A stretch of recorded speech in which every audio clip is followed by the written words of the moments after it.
Hi, everybody. I'm Ryan Koonce, the CEO of Mammoth Growth, and I'm here today with Sandhya Hegde, the Director of Product at Amplitude. Thanks for coming in. Thank you. Thank you for having me here. So, you've had a pretty interesting background. How did you end up at Amplitude? Could you tell us a little bit about your history and what you're doing here now? Yeah. I started my career as an engineer, building product, and ended up in venture capital. And I worked with really great people at Sequoia Capital, at Khosla Ventures, and was kind of getting the itch to go back and build product again. And I was noticing a couple of things, right? I'm definitely like a student of the product game, and it was interesting to see how there was this major trend in every industry in the world right now where building great software applications was kind of like the new web, right? So if you remember in like the late 90s 2000s, everyone was saying, oh, what's my web strategy? I need to be on the web. What am I going to do? And from there, you had this massive digital marketing industry that was born out of that trend. And you had this kind of CMO title that got created, and marketing became a real competitive advantage for companies that knew how to do it well. And I see the same pattern right now with product, where every company is asking themselves, like, what is our strategy to have a great product experience for our customers? The way customers feel about the product is your new brand. Product is how you distribute things in the world of freemium, both across consumer and B2B. So it's kind of become the only real competitive advantage left. And so that means that like this role of being a product builder was becoming more and more influential and interesting. And Amplitude was kind of like positioned right at the center of it, right? Because Amplitude as a company, like we think we are really the only analytics platform that's built ground up to help product teams succeed. So that's kind of what attracted me to Amplitude. I was definitely seeing this trend as a VC and really wanted to, and love the team here, and really wanted to work with them to help them fuel this revolution. That's great. What can you talk a little bit about your specific role at Amplitude? What are you responsible for shipping for the product? Yeah. So I'm the director of product at Amplitude. One of the things I've done is led work along with the team on a lot of the new products that we have launched, kind of improvements that we are making to the core platform over the last 12 months or so. And I'm also working on our product marketing strategy. Because what we realized was that the way product people buy is very different. There is no standard playbook for how you sell to them, how you market to them. And we're doing a lot of research to understand like how product people make buying decisions and how we can help them be more successful. So it's a really interesting opportunity to kind of wear multiple hats and think about that. Well, in organizations, product people can be very engineering specific, right, or they can be very design specific. Mm-hmm. And so you have to tailor that conversation to those different contingents. Right. So the analytics landscape has changed a lot over the last few years, and I guess Amplitude's about 4 years old. And when you think back to maybe 2010, you had Mixpanel, who sort of came on the scene with the identify and track model, which was revolutionary at the time and moved us, a long way from Google Analytics, right? And we saw a couple players come into that space, and we have Amplitude now. And I think on the other side of that, there's the BI, I call them more BI tools versus analytics, like Looker or Periscope or Mode. Could you talk a little bit about how Amplitude as a product analytics platform is different from something like on one side a Google Analytics and on the other side a visualization platform, or however you want to define those other types of tools? Yeah. I think that's absolutely the right way to kind of cut the industry. The way we think about it is, you have kind of what we call marketing analytics, where you still want to have some of Google and Adobe to tie in, the advertising audience, like performance marketing, how that is working, and using Google AdWords and Google Analytics in combination makes a lot of sense. So that's kind of like the marketing analytics piece. And then there's BI, which is all about historical reporting, right? Being able to report very accurately exactly what happened over the last 12 months, 16 months, being able to visualize it any way you want, which is kind of the industry that Tableau has built, right? Like they are the leaders there, and with the right amount of effort, you can set up like the perfect visualization that helps explain to the executive team, the finance team, the sales team, what was the pattern on some data set over the last 12 months. The role we play, I think, is very different and very new and unique, which is that Amplitude is the power that Amplitude offers you is for exploratory analytics. And it's specifically customized to be used on product data, right? Understand exactly how users are interacting with your product, why they come back, why they don't come back, what features have you built that have improved the user experience versus not. It's really hard to do that right now, to be able to say, I shipped this X feature and because of that, my overall product experience has improved or my overall customer experience has improved. It's actually a very hard question to answer. And what we see is that often you require data scientists to come in and do the work to answer some of those complicated product questions. And while that's great, like it doesn't scale. Right? So we see companies using data scientists to answer questions instead of letting the data science team like build the machine learning algorithm the company needs, which is really their core job, right? No one becomes a data scientist to help a product manager answer his or her questions. That's not their role. You become a data scientist because you want to come up with an amazing algorithm that will power the product. So Amplitude just helps expand that data access for complicated questions so that you can understand what's happening in your product, related to what features you need to double down on, and keep pushing out product outcomes faster and faster. And today, like the speed with which you make improvements to your product is do or die, right? If your competitors improving their product faster than you are, you're basically giving them more and more chances to succeed, right? That's kind of the difference between companies that are succeeding and failing right now. So I'm going to stop you there. When you talk about a Tableau for accessing a data warehouse or visualizing that data for a moment in time, I think it'd be really helpful to talk about what the difference is, because we find that people call us and say, I need a data warehouse. Right. And we say, well, you're not even counting 1 + 1 = 2 yet. I don't think you need a data warehouse. You need to understand what's happening with your customers, and you need to understand what's happening in your business and in your product. I think it'd be helpful from your perspective to hear the difference between that opportunity for visualizing data in a data warehouse and not even data science. It's just, I need a data warehouse versus I can use Amplitude to answer those questions. How do we talk about the difference to people? Yeah, that's a great question. I think when it comes to just being able to visualize your basic data, that's that's a pretty solved problem. I would say that there are so many tools in the market that will help you just get started. And even Google Analytics, like the free version, will help you get started, right? Or you could just buy Redshift and slap Tableau on top, and you have a visualization solution. You can at least start reporting. We had these many active users or these many web sessions that we can now count. That's basics. And of course, Amplitude does that stuff too. The problem is that some of these other tools only do that, right? That's where they stop. They do that very well, but they don't let you answer, well, yes, they'll tell you this metric went from X to Y, but they don't tell you why, right? So immediately, if your next question is, well, I was expecting it to be way higher, why is it low? You're completely blocked. Well, and the reason is, I think, because Amplitude allows you to access time series data, whereas in a database, it usually is just the static moment in time. Yeah. Is that a fair statement?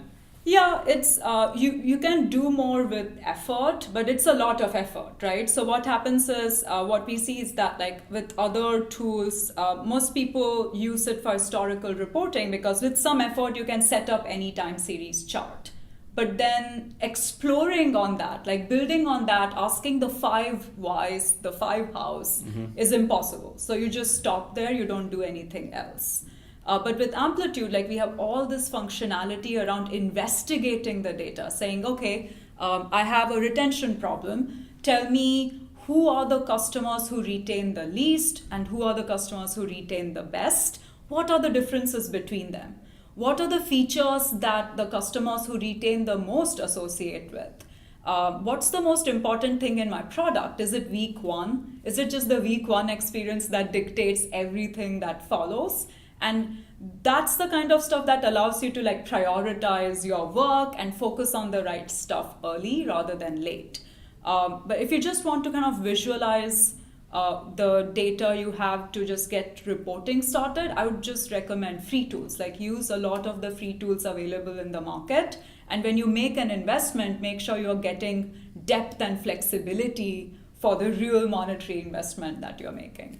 Well, and you have to invest in Amplitude in the sense that you have to set it up right in order for it to work. Yeah. And so there is a place where you decide that you're going to be a data-oriented organization. Yeah. And you're going to make the effort to implement the events in the right way and put the right properties on different things and add traits to users so that you can pull those reports that are important. Yep.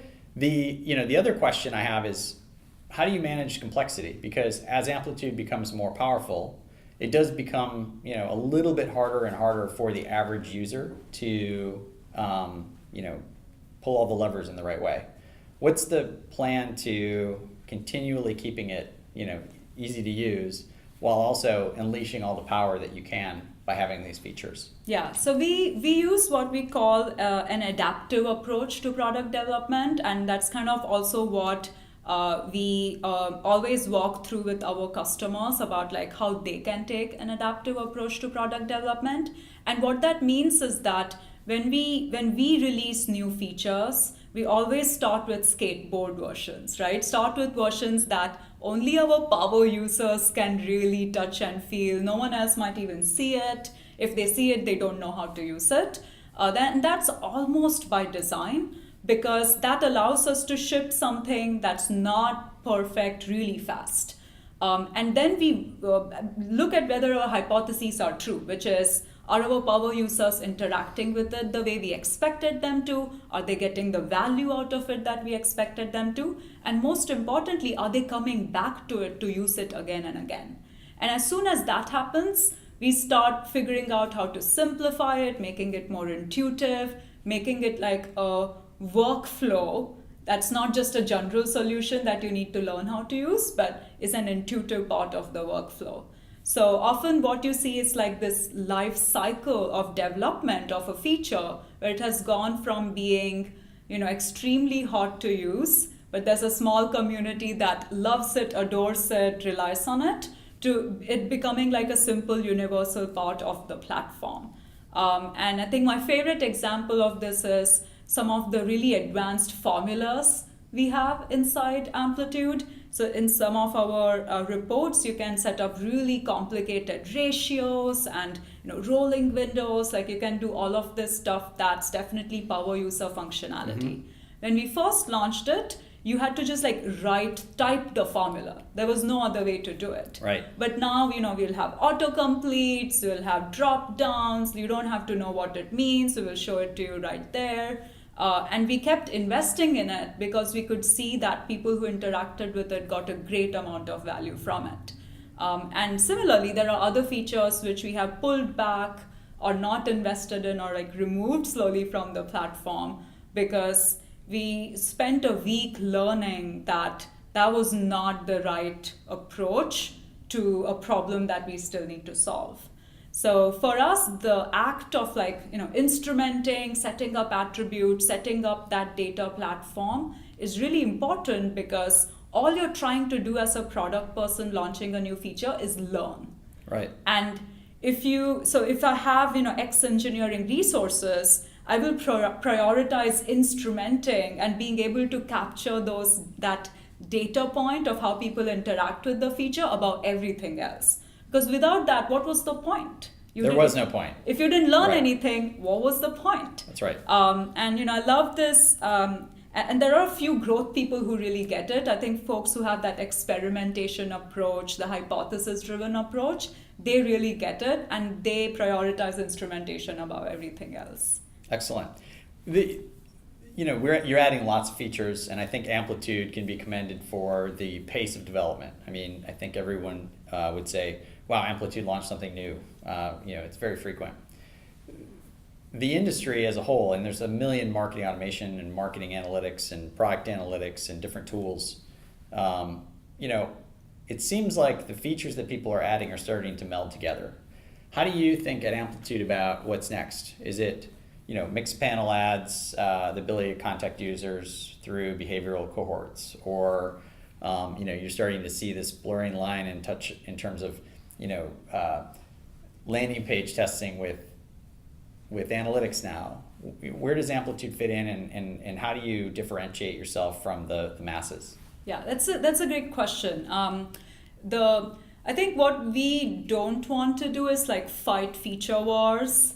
It's very easy to call something, with the name of a feature, right? Mm-hmm. Like I can launch something and give it a name, and that doesn't mean that people get value out of it. So we're very focused on what's the value people are getting out of it. And our vision is to make sure that product leaders can actually execute on their visions using Amplitude. So that's kind of our goal as a company, is anyone who's building product today, and is growing a product today should be able to execute on their vision using Amplitude. And we're going to keep supporting all the important use cases they have of how they want to do it, right? So for example, now we are thinking about how do we support product personalization, because we already have customers who are driving real-time product personalization using Amplitude's behavioral cohorting APIs. So you have all these examples of customers who are ahead of us, and they're thinking of how they can leverage Amplitude and the power of our platform. And we are kind of really taking the opportunity to learn from them and start productizing those use cases more and more. So for us, that is our direction, that's our commitment. We don't believe in doing kind of Me Too things because somebody else like launches something with the same name, because honestly, doing that, but doing it in a way that customers get a lot of value, it really works, it's very fast, it performs every time, it doesn't time out, like those are hard problems. Right. Giving it a name is the easy problem to solve. How do you think about the difference in product analytics between native mobile and, say, web? That's a great question. The way we think about the future is really platform agnostic. So we have companies using Amplitude over web, over mobile, over TV OS, VR headsets, voice, Alexa. And I think the reason why we are seeing so much cross-channel success is because the user action-based data model translates very well over every platform. So no matter what platform you are on, the kind of actions that you take in the product are pretty universal. So you can give them a universal taxonomy and make sure that your customer doesn't feel like they're on different products when they are using you over Alexa versus using an iOS app or trying to use Roku TV on you, right? If you want to give them a uniform experience, then you have to have a uniform classification system for what user actions are being taken. And we find that it's all kind of merging together. Even the way analysts report the industry, it used to be that mobile and web were two separate industries. That's no longer true. Most people are thinking about omni-channel, even across hardware and software, especially with voice as a big platform that's finally come of age. Everything is about having an omni-channel vision now. So we are very platform agnostic, and we are going to support every platform there is that's growing and requires understanding of user behavior. That's awesome. Any last thoughts you want to leave us with today? I think the one thought I will leave you with is, a big question that we have for the product community is Like, how do you make sure that your company can be a product-led company, right? Which is something that every company needs to be right now. And the big gap that we see there is being able to tie the work you are doing to impact, right? Being able to say that this investment the product team made this year is going to drive revenue next year, is going to drive market cap next year. And the way we see it, there's no leadership without accountability. So you have to hold yourself accountable to metrics that like really matter for the future of the company. And I think that's something that everyone in the product and growth community needs to do a much better job of, right? Like really think about, am I just trying to get the feature shipped? Right. Or am I holding myself accountable to making the future of this company better? And how does that all tie together? So that's kind of the big problem that Amplitude is working on right now, and which keeps us very excited. Well, you're doing a great job, and you guys should keep up the good work. And we wish you the best. We're glad to have you. Again, I am Ryan Koonce, the CEO of Mammoth Growth, and we were happy to have Sandhya Hegde, the Director of Product at Amplitude. Successful growth strategies depend on good data. If you don't have the data you need, or believe the data you have, we're here to help. Find out more at mammothgrowth.com.